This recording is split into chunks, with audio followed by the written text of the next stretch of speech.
নমস্কার বন্ধুরা, আমি সৌমিত্র মণ্ডল আর আপনারা দেখছেন এক্সটার্নাল অ্যাফেয়ার্স বেঙ্গলি। ট্রাম্প বর্তমানে তার সোশ্যাল মিডিয়া প্ল্যাটফর্ম ট্রুথ সোশ্যালে একটি ঐতিহাসিক পোস্ট করে জানিয়েছেন কোন কোন কান্ট্রির প্রোডাক্টের ওপর ট্রাম্প ক্ষমতায় আসার সঙ্গে সঙ্গেই 25% ট্যারিফ ইম্পোজ করা হবে। ট্রাম্প বর্তমান 3টি দেশের নাম মেনশন করেছে তার পোস্টে: কানাডা, মেক্সিকো, চায়না। ট্রাম্প ক্ষমতা আসার সঙ্গে সঙ্গেই এই দেশগুলির ওপর 25%-এর ট্যারিফ ইম্পোজড হয়ে যাবে, কিন্তু এর মধ্যে আবার চায়নার ওপর এক্সট্রা 10%-এর ট্যারিফ লাগানো হবে। টোটাল ট্যারিফ হয়ে যাবে চায়নার ওপর 35%-এর। এখন আপনাদের একটু ট্যারিফটা বুঝিয়ে বলি। ধরুন একটা বিজনেসম্যান আছে চায়নার, যে আমেরিকাতে গিয়ে $100 একটি টি শার্ট বিক্রি করে, কিন্তু যখন ট্রাম্প ক্ষমতায় আসবে এক্সট্রা 35%-এর ট্যারিফ যোগ করে ওই টি শার্টটির দাম হয়ে যাবে $135। আই থিঙ্ক কানাডিয়ানরা যখন নিজেকে এই লিস্টে দেখলো, আমি নিশ্চিত কানাডিয়ানরা শকড হয়ে গেছিল।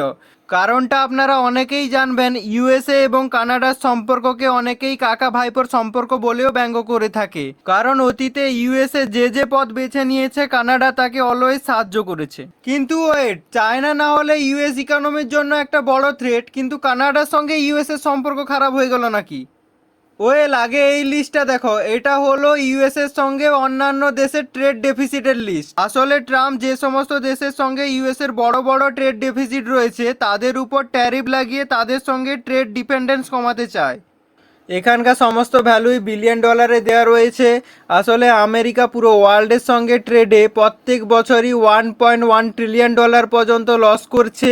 এই লসের ভ্যালুটিকে কমাতে ডোনাল্ড ট্রাম্প চায় যে সমস্ত দেশ আমেরিকার কাছ থেকে ইম্পোর্ট কম করে কিন্তু আমেরিকাকে এক্সপোর্ট বেশি করে, ওই সমস্ত দেশের উপর ট্যারিফ লাগিয়ে ট্রেড ব্যালেন্স করতে। আমরা যদি চায়না এর উপর এর ইকোনমিক্যাল ইম্প্যাক্ট দেখি, আমরা দেখতে পাবো চায়না অলরেডি সব দেশের সঙ্গে ট্রেড মিলিয়ে $800 বিলিয়নেরও বেশি ট্রেড সারপ্লাস থাকে, তাই চায়না এর উপরে খুব একটি ইম্প্যাক্ট হবে না। কিন্তু কানাডার লিস্ট যদি আমরা দেখি, আমরা দেখতে পাবো অলরেডি কানাডা সব দেশের সঙ্গে ট্রেড মিলিয়ে ট্রেড ডেফিসিটে থাকে।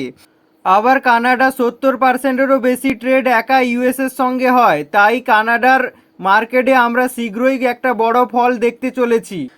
আপনারা দেখবেন 9 নম্বরে আমাদের ইন্ডিয়াও রয়েছে। ইন্ডিয়ার সঙ্গে আমেরিকা 33 বিলিয়নের ট্রেড ডেফিসিট রয়েছে।